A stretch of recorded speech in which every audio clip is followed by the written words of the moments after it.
Pada bulan Juli 2023, di bawah kepemimpinan Indonesia, negara-negara anggota ASEAN dan China mengadopsi pedoman untuk mempercepat penyelesaian awal kode etik alias Code of Conduct yang efektif dan substantif di Laut Cina Selatan.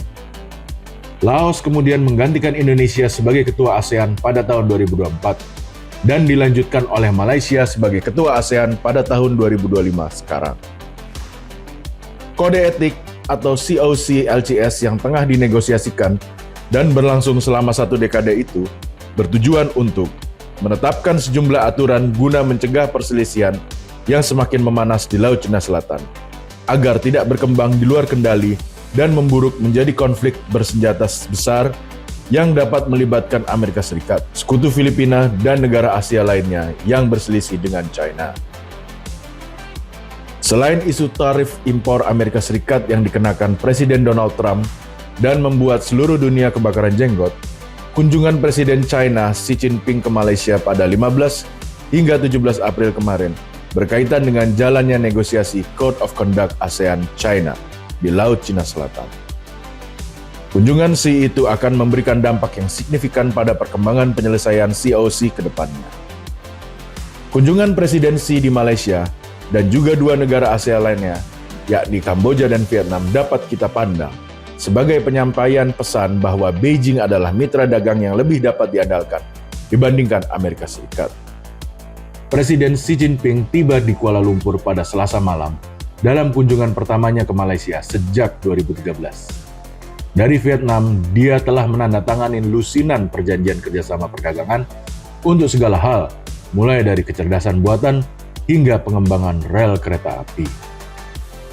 Saat mendarat di Malaysia, Presiden Xi mengatakan bahwa memperdalam kerjasama strategis tingkat tinggi baik untuk kepentingan bersama China dan Malaysia, dan baik untuk perdamaian, stabilitas, kemakmuran di kawasan dan di dunia, menurut kantor berita resmi Malaysia bernama.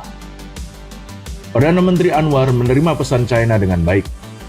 Dalam pidato yang disampaikan selama jamuan makan malam kenegaraan, Anwar mengkritik beberapa negara yang jelas merujuk pada Amerika Serikat karena telah mengabaikan prinsip tanggung jawab bersama. Sementara inisiatif Global China menawarkan harapan baru. Tindakan Amerika, lanjut Anwar, adalah kemunduran ke dalam tribalisme ekonomi, sementara akses pasar dijadikan senjata, di bawah beban disrupsi zalim dan cambuk unilateral. Sebaliknya, China telah menjadi mitra yang rasional, kuat, dan dapat diandalkan, dan Malaysia menghargai konsistensi ini. Menurut Muhammad Nasri Abdul Aziz, mantan Duta Besar Malaysia untuk Amerika Serikat dan Menteri Hukum Malaysia, kunjungan Presiden Xi itu sangat signifikan. Selama ini Malaysia bisa mengandalkan China sebagai mitra dagang dan tidak pernah mengalami masalah berurusan dengan mereka. Di bawah administrasi Perdana Menteri Anwar Ibrahim, hubungan Malaysia semakin dekat kepada China. Bahkan dalam wawancaranya dengan Al Jazeera itu, Abdul Aziz dengan gamblang menyatakan, "Kami sangat berfokus kepada China, itulah mentalitas kami." China merupakan mitra dagang terbesar Malaysia sejak tahun 2009, dan pada tahun 2024 perdagangan China-Malaysia mencapai 212 miliar US dollar.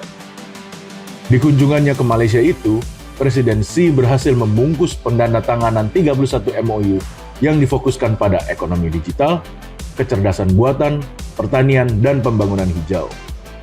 Perluasan inisiatif industri Two Countries Twin Parks mengisyaratkan pendalaman kolaborasi industri antara China dan Malaysia, dan juga peran China sebagai mitra penyedia teknologi tingkat tinggi dan manufaktur 4.0 kelas dunia. Terkait isu Laut Cina Selatan, pernyataan bersama kedua negara menyebutkan kemajuan yang dicapai dalam peluncuran resmi dialog bilateral tentang pengelolaan isu maritim di Laut Cina Selatan. Mekanisme bilateral ini diluncurkan pada Oktober 2024, yang merupakan sebuah langkah penting bagi kedua belah pihak untuk mengelola sengketa, meningkatkan komunikasi, dan menjajaki peluang kerjasama maritim. Dengan mekanisme ini, kedua negara menunjukkan bahwa mereka telah berhasil menstabilkan isu tersebut. Meskipun isu ini masih belum terselesaikan dan masih dapat menimbulkan konsekuensi negatif. Hingga saat ini, isu ini lebih merupakan gangguan sesekali dibandingkan hambatan serius bagi hubungan bilateral. Berkat kunjungan presidensi, hubungan Malaysia dan China sepertinya berada pada level tertinggi dalam sejarah mereka. Dan tarif Trump tentu saja memiliki peran penting di dalamnya. Ada secercah optimisme yang timbul ketika pada bulan Oktober 2023 diumumkan bahwa negara-negara anggota ASEAN dan China akan memulai pembacaan ketiga dan terakhir dari naskah negosiasi kode etik laut Cina Selatan alias COCLCS. Namun hingga akhir tahun 2024 belum ada perkembangan berarti soal itu, karena ada perbedaan pendapat di dalam internal ASEAN. Contohnya, seperti pada 25 Juli 2024, saat pertemuan tahunan Kementerian ASEAN di Vientiane, Laos, diberitakan kepada Kamboja dan Laos mengeblok proposal yang disusun Filipina, yang menyertakan insiden 17 Juni di Laut Cina Selatan dengan kapal patroli China. Meski banyak pihak memandang skeptis terkait perkembangan penyelesaian COCLCS pada 2025 ini, utamanya karena China sering bentrok dengan Filipina di Laut Cina Selatan. Namun, buruknya perlakuan administrasi Trump terhadap Filipina dan ASEAN dapat mendorong pendulum yang mengarah pada semakin menguatnya hubungan baik antara China dan negara-negara ASEAN. Filipina harus menghadapi ketidakpastian komitmen Amerika Serikat terhadap perjanjian pertahanan bersama setelah Presiden Donald Trump menjabat. Pete Hegseth, Menteri Pertahanan Trump, mengakui bahwa dia tidak tahu negara mana saja yang menjadi anggota negara ASEAN ketika ditanyai dalam sidang konfirmasinya. Ketika Hegseth mencoba menebus kesalahannya, dia justru menyatakan bahwa dia tahunya Amerika Serikat beraliansi dengan Jepang, Korea Selatan, dan Australia, dan sama sekali lupa menyebutkan Filipina. Selain itu, Presiden Ferdinand Marcos Jr. juga tidak diundang ke pelantikan Trump. Ini jelas sekali menandakan bahwa Filipina dan ASEAN secara umum tidak berarti signifikan, kalau bukan bahkan dianggap tidak ada, bagi kebijakan luar negeri Amerika Serikat di bawah administrasi Trump. Menyusul perkembangan kunjungan Presiden Xi ke Malaysia kemarin dan MOU, ada sinyal positif terkait penyelesaian COCLCS. Beberapa hari sebelum itu, China dan ASEAN mengadakan perundingan 3 hari di Manila mengenai usulan kode etik di Laut Cina Selatan. Malaysia sebagai ketua kelompok regional tahun ini menyatakan optimisme kuat bahwa kemajuan akan dicapai dalam perundingan tersebut.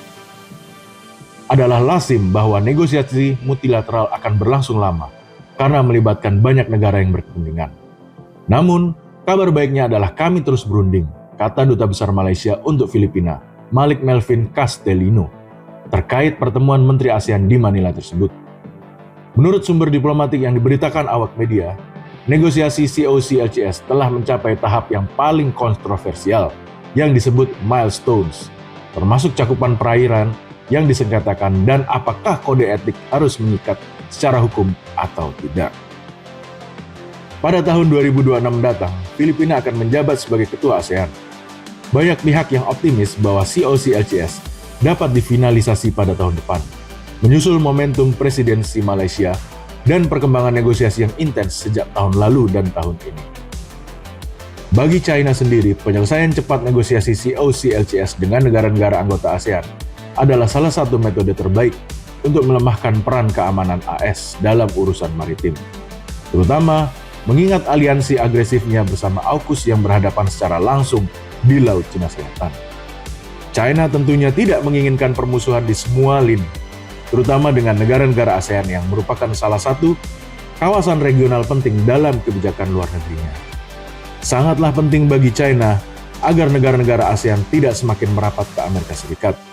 Dan momentum tarif Trump adalah angin segar bagi China dan ASEAN untuk memfinalisasi COCLCS secepat dan sebaik mungkin.